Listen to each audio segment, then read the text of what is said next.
Mama Sarungi na familia yote ya Sarungi, viongozi wa dini na waombolezaji wenzangu,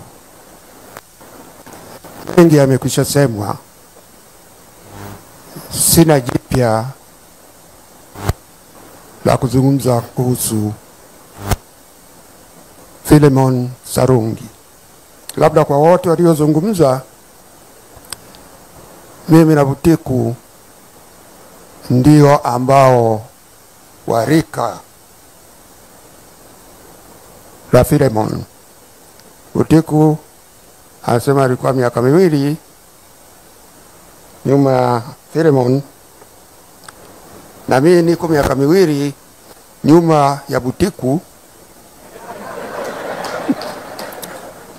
Lakini kwa utaratibu wa kwetu kule tunakotoka, hao mnakuwa rika moja na tulikuwa rika moja. Sarungi alipotoka masomoni, alipoingia hapa Dar es Salaam, haikuchukua muda kwa vijana tuliokuwa hapa wasomi kumfahamu Sarungi. Ni wakati ambapo nchi haikuwa na wataalamu wengi, lakini tumepata mtaalamu katika fani ngumu tu, alifahamika mapema. Na sisi hasa vijana wa Mara tukawa tunamfahamu Sarungi, tunakutana naye, na tangu wakati huo tumekuwa pamoja. Nimezungumza mengi hapa kuhusu Sarungi. Sarungi maisha yake yote amekuwa anafundisha, ni mwalimu anafundisha. Amekuwa ni mtaalamu, anatibu. Amekuwa ni kiongozi, na sio kwamba moja inafuata nyingine kwa wakati wote. Hivyo alivyokuwa Sarungi. Ni mtu ambaye mimi na watu wachache sana tumefanya kazi za umma kwa muda mrefu, lakini mkisha taafu huwa mnasambaratika tu. Wachache mnabaki mko pamoja. Mimi na Sarungi tulibaki pamoja. Kama nilivyosema, alikuwa anafundisha, mtaalamu, anatibu, kiongozi, lakini Sarungi alibaki mtu wa kawaida. Hakuwa mtu mwenye mbwembwe, alibaki mtu wa kawaida.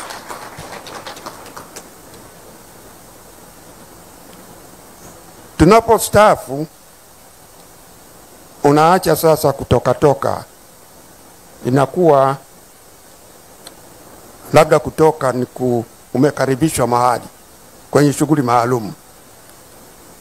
Ile ya kutoka kama vijana inakwisha, kutembelea watu. Sarungi hakuwa hivyo. Sarungi alipostaafu, mimi najua kuna wengi hapa ambao Sarungi alikuwa anawatembelea. Mimi ofisi yangu ipo pale Guba Road, si mbali sana na Msasani alipokuwa anaishi Sarungi. Ilikuwa haipiti wiki 3, alifanya kama common room hivi. Haipiti wiki 3 kabla hajapita pale ofisini, tukakaa tukazungumza. Na wakati wote anaanza kuniuliza juu ya afya yangu. Bado ni mtaalamu, ataniuliza juu ya afya yangu. Nikimweleza atanifundisha namna ya kuishi, atanishauri hata daktari wa kumuona. Taanza na hiyo. Lakini wakati mwingi alikuwa anazungumzia mambo ya nchi. Alifuatilia sana maendeleo ya nchi hata alipostaafu. Na alikuwa anakuja tunazungumza, akiona jambo yeye alikuwa ananitumia kama kichochoro cha kufika kwa wakubwa. Kwamba tukizungumza anaona linakwenda hivi, anasema we mwenzangu una nafasi nzuri zaidi, hebu naongoneza hao wakubwa washauri hivi. Na alifanya hivyo wakati wote. Kwenye serikali mimi nilifanya naye kazi kwa muda mfupi.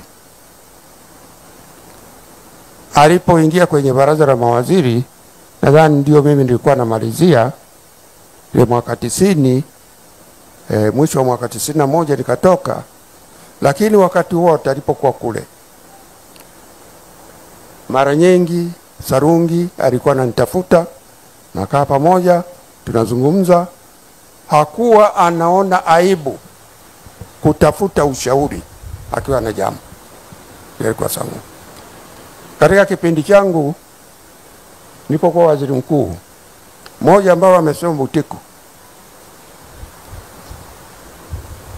Sarungi amekuwa mkurugenzi wa Muhimbili nadhani kuanzia 84 mpaka 90 alipokuja kwa waziri. Nilipokuwa waziri mkuu niliamua kwenda kutembelea Muhimbili. Kilikuwa ni kipindi kigumu sana. Hatukuwa na rasilimali za kutosha, na hasa katika huduma za jamii. Kwa hiyo huduma hazikuwa nzuri sana. Nilitaka nione hali ya Muhimbili ikoje. Nilifika pale. Ni kweli hawakuwa na rasilimali za kutosha, lakini kazi iliyokuwa inafanyika pale ilikuwa ni nzuri. Na kama alivyosema Butiku, yeye alitazama mambo yote ya tiba ya nini, lakini pia na mazingira ya pale. Butiku ametaja kupanda maua, rusha mawe, lakini mnaona kuna sehemu za starehe pale. Alijenga Sarungi. Alikuwa anasema wakati mwingine mgonjwa inasaidia atoke kitandani aende nje, na kama hakuna mahali ambapo anaweza kupumzika, Sarungi akatengeneza sehemu za kupumzika. Sarungi wakati ule alinisaidia moja. Mnakumbuka mgomo wa wanafunzi wa mwaka 90? Ulikuwa ni mgomo mgumu sana. Sijui Mama Tibaijuka sijui alikuwa kule ama wapi. Mgomo ule wa chuo kikuu Dar es Salaam ulikuwa mgumu sana kushughulikia. Ilibidi tufunge chuo kwa muda, lakini kwa shingo upande, kwa sababu tunataka vijana waendelee. Sarungi nadhani wakati ule alikuwa bado kwenye halmashauri ya chuo kikuu. Ndiye alipewa jukumu la kuchunguza mambo ya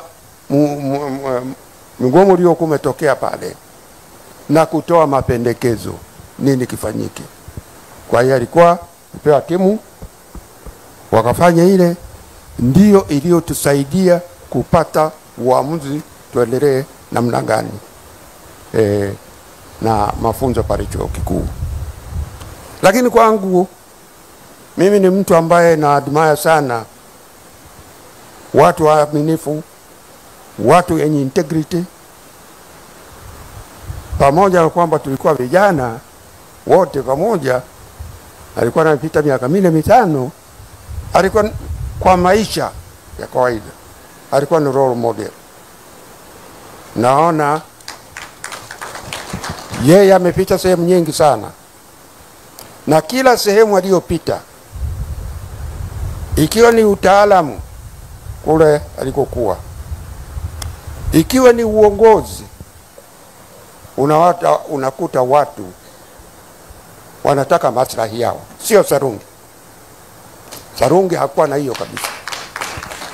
Yeye alibaki ni mtu mwenye integrity, ni mtu mwaminifu kwa nchi yake, ni mtu mwenye maadili, na kama walivyosema wengine hapa, hakuwa na unafiki hata kidogo. Kwa wengine lugha ya Mara ilikuwa inawababaisha kidogo. Sisi watu wa Mara, unachofikiria unakisema waziwazi. sio katika lugha ya kuzungusha sijui ya mafumbo uje nini. Sarungi alikuwa na hiyo, na wengine walikuwa naona kama huyu mtu mgomvi hivi, lakini sio hivyo. Sisi tumepoteza